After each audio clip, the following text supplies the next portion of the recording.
tal? ¿Cómo les va? Bienvenidos a la UNAM Responde. Como cada día nos da mucho gusto compartir con ustedes pues los avances y los logros de nuestra universidad, como por ejemplo el que acaba de ser catalogada por el ranking del Times Higher Education como la mejor de México e Hispanoamérica, esto en el cumplimiento de las metas de desarrollo sustentable de la ONU, ocupando el lugar número 32 a nivel mundial. Muchísimas felicidades por este reconocimiento para toda la comunidad universitaria que participa de él.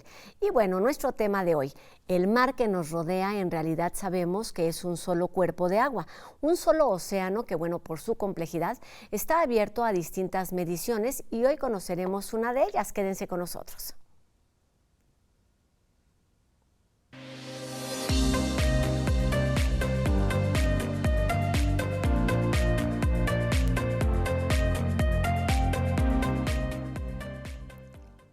Cuando se produce un tsunami o un sismo, algo pasa en las profundidades del mar.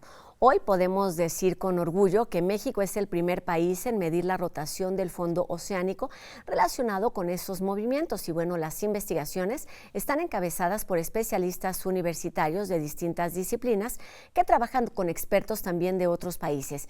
Y para explicarnos cómo se lleva a cabo esta medición del océano y cuáles son los objetivos de esta iniciativa que puede impactar de forma importante en tareas de protección civil, nos acompaña a la distancia el doctor en sismología Víctor Manuel Cruz Atienza, quien es investigador del Instituto de Geofísica de nuestra universidad. ¿Cómo está, doctor? Muy buenas tardes. Qué gusto saludarlo este día, hoy hasta París. Buenas tardes, muchas gracias por la invitación. Pues qué gusto que esté aquí con nosotros. Hace unos días visitó pues Ciudad Universitaria para hablar de los resultados de esta investigación, doctor, que tiene que ver con la rotación del fondo oceánico. ¿Qué debemos entender por este concepto? ¿Qué debemos saber? Sí, lo que hay que entender es que cuando ocurre un sismo, como los que conocemos habitualmente, los que ocurren con cierta frecuencia en nuestro país, la Tierra se deforma. Sufre una deformación asociada al deslizamiento en una falla geológica. La mayoría de los terremotos, no todos, en México ocurren los grandes bajo la costa del Pacífico, en la zona de subducción, en el contacto entre las dos placas que ahí están, una por abajo de la otra, la placa de Cocos, el fondo oceánico se va por abajo del continente, y es ahí, en ese contacto de ambas placas, donde eventualmente rompen los sismos que nos dan miedo, pues, que nos amenazan, ¿no? Claro. Además de estos sismos que producen una deformación de las rocas por ese deslizamiento que menciono, hay otro tipo de fenómeno que fue descubierto ya hace 20 años, pero que ha revolucionado nuestra forma o sigue revolucionando nuestra forma de entender lo que conocemos como ciclo sísmico, es decir, sobre lo que es el proceso de preparación de un terremoto, ¿no?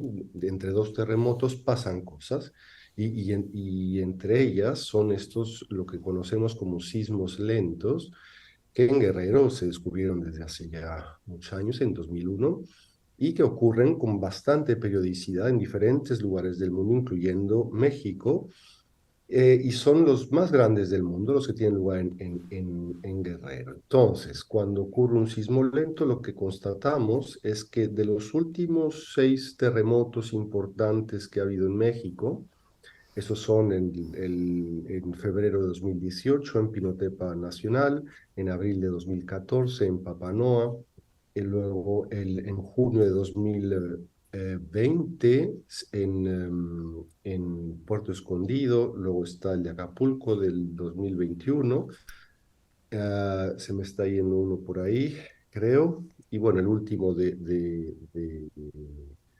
en Michoacán del año pasado. En fin, de todos ellos, salvo el de Michoacán, todos fueron precedidos por un sismo lento cerca de la zona hipocentral.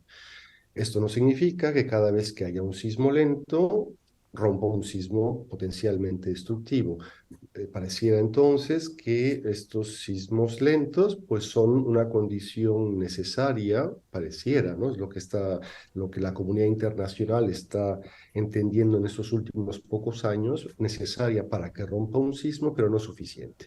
Entonces, la rotación del fondo del mar es justamente parte de la deformación que producen, ya sea un terremoto convencional o bien un sismo lento, al deformar las rocas del fondo. Es decir, estas no solo se desplazan hacia en sus tres coordenadas, digamos, del espacio, sino también rota cada punto del espacio en otros 3 grados de libertad. Entonces, lo que nosotros hicimos fue con estaciones de fondo oceánico geodésicas que instalamos en noviembre de 2017 y que siguen operando de forma continua hasta el día de hoy, pudimos darnos cuenta que el inclinómetro que está instalado en dichos instrumentos, que no está concebido para detectar, para medir rotaciones de la corteza terrestre, en este caso tan pequeñas como las esperamos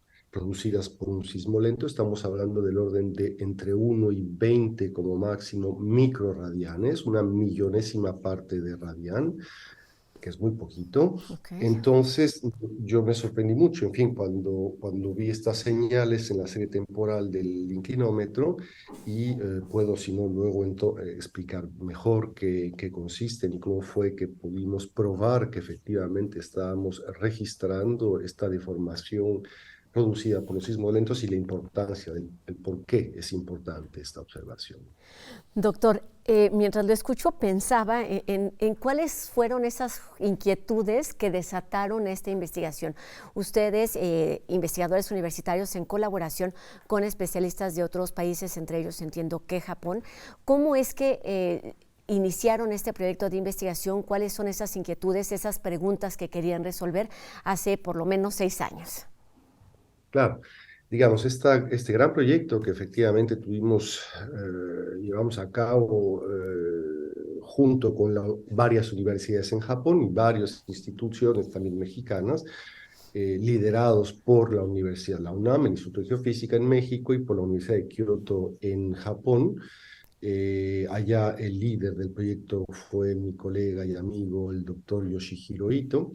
Nació digamos, es una iniciativa japonesa a raíz del gran terremoto que ellos sufrieron en 2011, cuando el gobierno japonés decidió financiar proyectos como este para poder mitigar el riesgo que suponen terremotos similares en otros lugares del mundo, en este caso México, y para poder ellos también aprender sobre cómo es que una zona de subducción en otro sitio, fuera de Japón, en este caso México, se comporta y poder comparar, tener, digamos, una retrospectiva más amplia de un fenómeno que es global. Los sismos lentos se han identificado y ampliamente estudiado en varias zonas de subducción, incluyendo la japonesa. Entonces, de ahí nace la colaboración en la cual 2/3 partes del financiamiento fue del orden el total de 6,5 millones de dólares, 2/3 partes financiados por el gobierno japonés y la otra tercera parte en su mayoría, la UNAM, entre otras cosas, pero sobre todo financiando el tiempo buque, es decir, el uso, asumiendo los costos de las campañas oceanográficas que hemos hecho ya 7 a lo largo de estos años en el buque El Puma. Muy bien, doctor. ¿Cuáles han sido, digamos, a partir de estas inquietudes, de esto que los mueve a hacer una investigación, a hacer este tejido de redes con otro país con el que compartimos pues la actividad sísmica constante? ¿Cuáles han sido algunos de los principales descubrimientos, sorpresas que ustedes han ido encontrando a lo largo de este trayecto? Sí, bueno, la red que instalamos, que mencionaba yo antes, en noviembre de 2017, es una red que llamamos sismogeodésica y anfibia, ¿sí? Es decir, instalamos tanto instrumentos sismómetros que registran la sismicidad, movimientos de la Tierra, tanto en tierra como en mar, pero también instalamos instrumentos geodésicos, es decir, en tierra pusimos GPS diferenciales, ya teníamos un conjunto bastante importante por esfuerzos de colegas míos muy cercanos a lo largo de los años, pero complementamos a red con GPS diferenciales que nos permiten medir la deformación de la corteza terrestre con una precisión del orden de 2 milímetros en la horizontal. Y bien, el mar, digamos, lo más innovador a nivel mundial de este proyecto son en particular las estaciones de medición geodésica en el fondo del mar, ¿sí? Porque sismómetros de fondo del mar es algo que, si bien no es tan común, es algo que se conoce y que, digamos, desde esa perspectiva no es tan innovador, pero es muy valiosa la información que de ahí se extrae. Entonces, con estos datos, pues bueno, hemos hecho ya cosas, entendido cosas significativas, importantes, diría yo. Entre otras cosas, por ejemplo, descubrimos que hay sismos lentos Claro. bajo el mar en México, ¿sí? No solo en el continente, en la parte profunda del contacto de placas, sino bajo el mar, que es precisamente una región específica de dicho contacto de particular importancia, porque de producirse un gran terremoto ahí, eh, la probabilidad de que se genere un gran tsunami, consecuencia de la deformación que produzca este sismo hipotético, produciría entonces sí un tsunami de dimensiones grandes. Entonces, entender el hecho de que haber identificado ya por lo pronto señales sísmicas que manifiestan o revelan la ocurrencia de sismos lentos fue innovador, lo primero, ¿no? En México. Y ahora con estos descubrimientos que hemos hecho en la rotación del fondo oceánico, hemos podido ahora sí cartografiar, eh, mapear en el contacto de placas dónde es que ocurren estos sismos lentos, y en particular dos de ellos. El primero que ocurre justo antes de la ruptura del terremoto de magnitud 7 el día 8 de septiembre de 2021 en Acapulco. Eso es, ¿no? Hay otras cosas muy interesantes que hemos entendido. Quiero citar una, por ejemplo. Decía yo que los sismos lentos en Guerrero, también en Oaxaca, ocurren sismos lentos, son bastante periódicos. En caso de Guerrero, más o menos es cada 3,5 años o 4 años que ha ocurrido uno desde 1997. Sin embargo, y en Oaxaca el periodo de retorno, de recurrencia de estos eventos es más pequeño, porque los sismos lentos también son más pequeños, ¿no? El área que se desliza es más chica. Bueno, lo interesante, lo que vimos, que es extraordinariamente interesante, es que el gran sismo del 8 de septiembre de 2017, el istmo de Tehuantepec, el más grande terremoto que ha tenido lugar en el territorio mexicano en la era instrumental, ese sismo, que ocurrió lejos, en el Golfo de Tehuantepec, esas ondas sísmicas que se propagaron por todo el territorio mexicano y que fueron fuertemente sentidas en la Ciudad de México, aún sin producir daños, resulta que esas perturbaciones dinámicas, esas ondas, al propagarse por la corteza, cambiaron las propiedades mecánicas de las rocas que están en contacto en la interfaz de placas, ¿sí? Ahí donde ocurren los sismos lentos. De tal forma que los meses y años, pocos años subsecuentes a dicho terremoto, se produjo algo que nunca habíamos visto. Hubo un desajuste, digamos, drástico, dramático, en la periodicidad de estos sismos lentos, porque ocurrieron 3 sismos lentos, por ejemplo, en Guerrero, en un lapso de 1,5 años. 3 sismos lentos, más pequeños que los que suelen tener lugar cada 4, pero de magnitud muy significativa. Entonces, esto nos habla como dije ya, de un efecto transitorio. Estos efectos que menciono yo, producidos en el contacto de placas, no son permanentes, sino que las rocas recuperan a lo largo de un tiempo sus propiedades originales, como ya ocurre ahora, que acaba de tener lugar el último gran sismo lento en Guerrero, como solía ocurrir antes de este gran sismo del istmo. Entonces, ese fue un hallazgo de los más Importante. importantes. Doctor, todos estos hallazgos, estos descubrimientos tienen que ver bueno, por supuesto son el resultado de una larga investigación y el resultado también pues de un monitoreo, de un procesamiento de datos, de una observación constante. ¿Qué es lo que sigue? ¿Cuál es la aplicación? ¿Cuál puede ser el destino o qué sigue en cuanto a ejes de investigación? ¿Qué otras interrogantes están surgiendo a raíz de Sí. estos grandes hallazgos? Sí, claro. A ver, lo que hay que entender, o lo que se ha preguntado la comunidad científica desde el descubrimiento de los sismos lentos, es qué rol juegan en el ciclo sísmico. Es decir, ¿juegan algún rol en la iniciación de terremotos potencialmente devastadores o bien inhiben su ocurrencia? ¿Qué rol juegan, no? Hemos avanzado mucho en las respuestas a dichas interrogantes.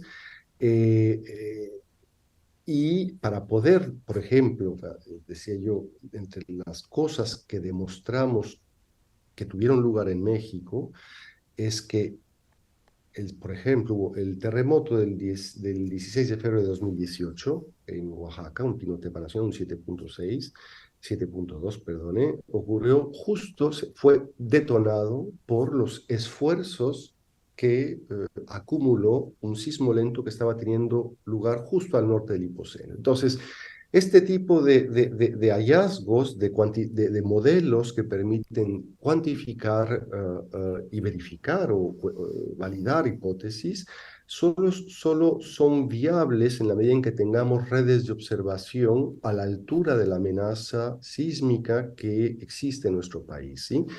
Nosotros, con la experiencia de este gran proyecto en el cual no solo hicimos este tipo de mediciones de las cuales hablé un poco, sino también se siguieron protocolos muy bien concebidos y subsecuentes para alcanzar medidas o desarrollar medidas de prevención para mitigar el Efectos. riesgo asociado a terremotos y a tsunamis. Entonces, la perspectiva de todo esto es, primero que nada, conseguir fondos mucho más grandes que los que contamos, que ya mencioné cuáles fueron, para ampliar la red de observación del Servicio Sismológico Nacional con una cantidad de observatorios del orden de 93 observatorios en tierra, con transmisión, en fin, apegado a los estándares de instrumentación y de calidad del servicio sismológico, por un lado en tierra, y por otro lado la compra de un pool de estaciones de fondo oceánico. Son muy caros esos instrumentos, pero que nos permitan ahora sí extender la investigación en la parte de Oaxaca, donde hay también regiones en las que esperamos que ocurra un sismo tarde o temprano, y por no mencionar, desde luego, el istmo de Tehuantepec, donde tuvo lugar este enorme terremoto que ya cité, y donde no ha ocurrido uno significativo en el contacto de placas. Entonces, esas son las perspectivas. Estamos mirando hacia la iniciativa privada, estamos conscientes, yo estoy muy consciente de que este gobierno ignora la trascendencia, el conocimiento científico de la cultura y del arte en la soberanía de un pueblo, en la posibilidad de la movilización social de los más desprotegidos. Por lo tanto, no tengo ninguna esperanza en esta administración para contar con su apoyo. De ahí que estamos buscando gente en México que tiene mucho dinero y que está sensibilizada ante este fenómeno que la mayoría está, con el cual estamos mucho sensibilizados, y poder llevar a cabo este gran proyecto de instrumentación con todos los protocolos subsecuentes para la mitigación. Sensibilidad, conciencia, responsabilidad que tiene que ver pues con el bienestar de la sociedad, doctor. Y solamente para terminar en 30 segunditos, esto cambia un poco la percepción quizás común que tenemos acerca de que los sismos ocasionan los tsunamis y que estos después tienen efecto en el océano. Es decir, cambia un poquito el orden. Solamente tenemos menos de un minutito, doctor, por favor.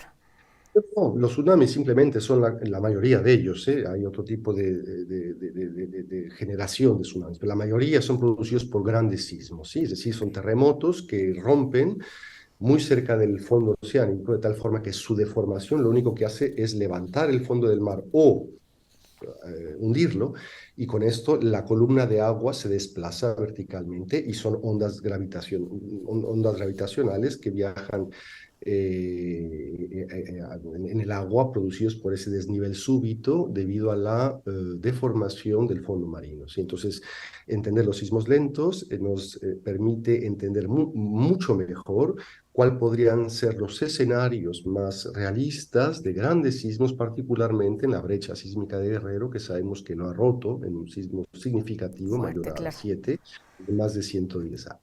Por eso es importante el monitoreo, el estudio, para entender que nos queda muy cerca todo aquello que pasa en el océano y en la deformación de la corteza terrestre. Doctor, muchísimas gracias por su explicación, por estos minutos para la UNAM Responde. Estaremos atentos y pues les deseamos mucho éxito en esta búsqueda de recursos que nunca son suficientes, pero a veces en verdad son necesarios para el beneficio de sociedades como la nuestra y en este caso pues también lo que está ocurriendo en Japón. Muchísimas gracias, doctor. Víctor Manuel Cruz Atienza, investigador del Instituto de Geofísica de nuestra universidad, y nos vemos en algún otro momento. Buenas tardes. Con gusto, muchas gracias. Hasta luego. Gracias, doctor. Y bueno, enseguida tenemos una invitación para quienes aman la música y además se dedican a su estudio este jueves 8 de junio. La Universidad de Indiana y la Coordinación de Humanidades invitan a la mesa ¿Existe realmente una música latinoamericana? Reflexiones en torno a la música clásica contemporánea, que se llevará a cabo en la sala del Consejo Técnico de la Coordinación de Humanidades, aquí en Ciudad Universitaria, a las 12 del día. En esta charla participan Consuelo Carredano, del Instituto de Investigaciones Estéticas de la UNAM, Nicolás Agullo, quien es el director de orquesta de la Sorbona de París, y Javier León, quien es el director del Centro de Música Latinoamericana de esta universidad estadounidense. Así que una invitación para todos los amantes de la música. Y esta tarde, Jacobo Dayan hace un análisis acerca de la eliminación de fideicomisos por parte del gobierno, algunos de ellos dedicados al apoyo para las víctimas de desaparición.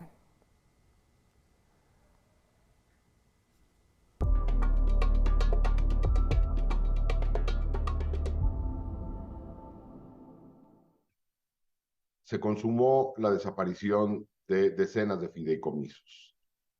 Habría que hacer un análisis de cada uno de ellos.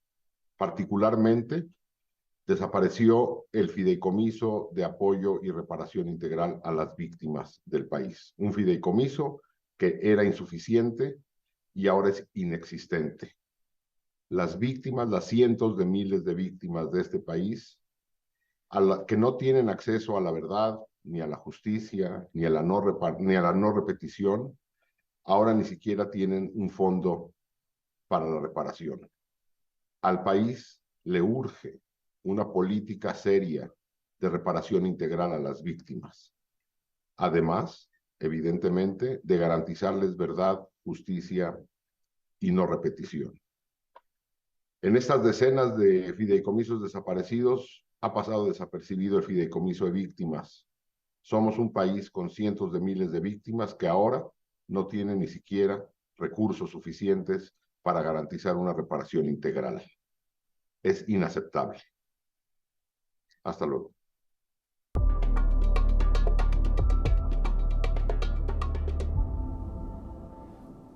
Ojalá esta eliminación significara que no hay y que no habrá más desaparecidos en nuestro país. Y en otro tema, ¿cómo podemos combatir el mal humor? ¿Qué necesitamos hacer de manera individual y colectiva? Vamos a verlo en la siguiente cápsula de UNAM Global TV.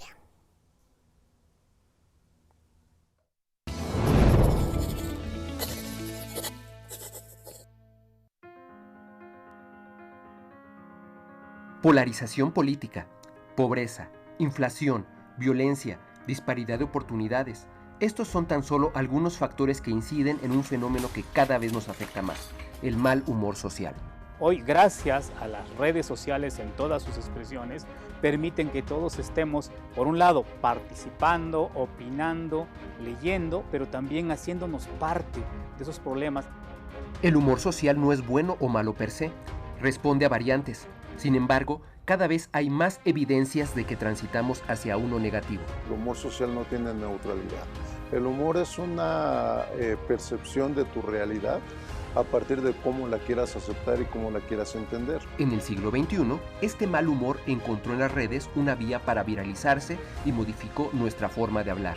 En primera instancia, es la retórica, el lenguaje polarizador, polarizante, general es el insulto, la agresión, la descalificación. Se ven muy pocos argumentos ahí. Y esto no se queda en lo digital, se desborda a otros ámbitos.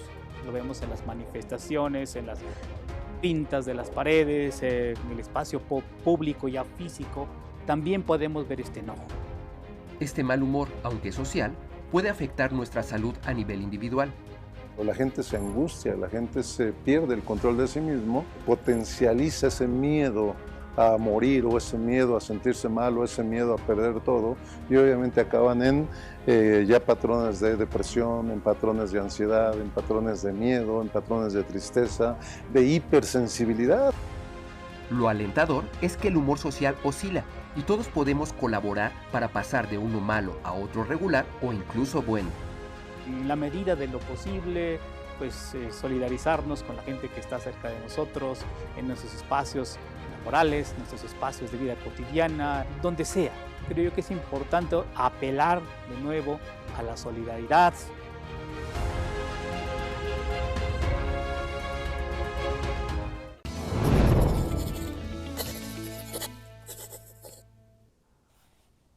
Nunca están de más la solidaridad y la empatía. Y con esto terminamos nuestro programa de hoy, agradeciendo a Ricardo Iturbe en la lengua de señas y agradeciéndoles a todos ustedes e invitándolos para que nos acompañen el día de mañana en una nueva emisión de La UNAM Responde, 2:30 de la tarde por TV UNAM. Adiós.